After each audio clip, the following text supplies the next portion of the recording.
Hi, I'm Dr. Amy Robbins, and welcome to Life, Death, and the Space Between podcast.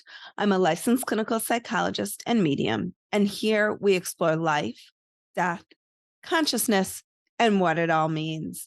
I wanted to start today by thanking everybody who has so generously donated on my Patreon page. My call for extra assistance definitely helped, and I'm so grateful to each and every one of you who reached out and took the time to give a little bit of something. And if you haven't yet, there is still time. This is not some sort of pledge drive or anything. It's just an opportunity for you to support the work that I'm doing on this podcast that helps me pay for help booking guests, help with social media, help with all the recording and, well, not the actual sound editing and editing of the podcast. So I'm so grateful to those of you who have supported, and I would love for those of you who haven't yet to go to my Patreon page at Patreon/Dr. Amy Robbins. You can just type in my name and it will pop up. And today, again, I have a ghost story to share with you. If you are a new listener, ghost stories are my listeners' way of reaching out and sharing with me and all of you their stories of mystical experiences that make this world an incredible place to exist. So if you have a mystical, magical experience or a ghost story, please reach out. You can go to my website, dramyrobbins.com, and share it there. And with that, here is today's ghost story. I currently live in Colorado with my college-age daughter and my husband, along with our fur babies. We have a small but close-knit family. I grew up and was raised in a small town in New Jersey. My father had been a high school teacher there. One of his many extra jobs was to help sell tickets to the high school musicals each year. As a result, he wound up really enjoying plays. Unfortunately, neither my sister nor I were much into acting in those days, so his experiences was limited to watching his students perform. My father passed away first in 2016 from dementia, followed by my mom in 2018 from Parkinson's. I loved both my parents very much and always felt like I won the quote parent lottery. However, they were both already older when they had me and my sister due to some ongoing fertility issues.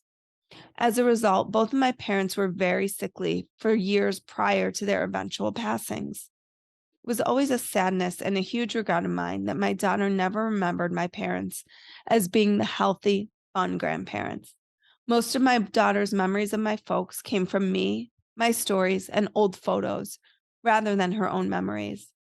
Ironically enough, from a very young age, my daughter had a huge interest in acting. Over the years, she had been in many plays and even went to a performing arts high school. Currently, my daughter is a musical theater major in a small Midwestern college. Back in early November 2022, my husband and I were visiting our daughter as she was one of the leads in her school play. During the play, I felt this overwhelming sadness. The play itself was a very heavy drama, so I assumed this was where my sadness was coming from. However, I've seen many sad dramas over the years, and this feeling felt different. I couldn't stop thinking about my parents, especially my dad. My parents never got to see my daughter in any of her numerous plays, which was extra heartbreaking since dad was a real theater buff. I kept thinking how much I wish my dad was there that night to see the college play. He would have been so proud of his granddaughter. During intermission, I chatted with one of the patrons named John. John was an alumni who wound up staying in the town after college graduation many years ago. He was now retired and truly a kind man. John and I did normal small talk while we were waiting for the second half of the play to start. I asked John if he was doing anything for Thanksgiving, and he mentioned he was planning to head back to his childhood home in New Jersey. John mentioned the small suburb in southern New Jersey, outside of Philadelphia, and I almost fell over. It was the same small town where my father taught high school for over 30 years. I asked John if he knew my dad. He didn't, but the next night John came to the play again, and this time he brought his 1976 yearbook. There, in the staff pictures, was a picture of my dad, young and healthy looking. I burst at the sight of the photos. The chance that I would meet a man in Illinois who had a New Jersey yearbook from 1976 with my dad's picture in it was just too coincidental. I knew that my dad was with me that night, letting me know that he saw my daughter in the play. I can't begin to tell you the comfort that I felt when I saw that play for the second time. Thank you so much for sharing your story. I always protect the names of guests who write in a ghost story. I know several of you have said you have stories, but you're afraid of what people will think. I totally get that.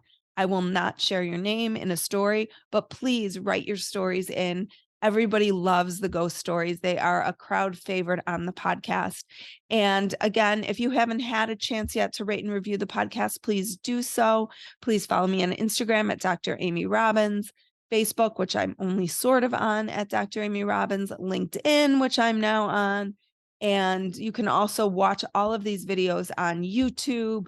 And I think that's it. So thank you all for listening, and please share your ghost stories. Like what you heard today and want to hear more? Wondering what comes next and what it all means? Head over to Apple Podcast, Spotify, Stitcher, Google Play, or anywhere you get your podcasts and hit subscribe. Also, if you could take a minute to rate and review my podcast, I would really appreciate it. Stay tuned as we continue to explore life, death, and the space between.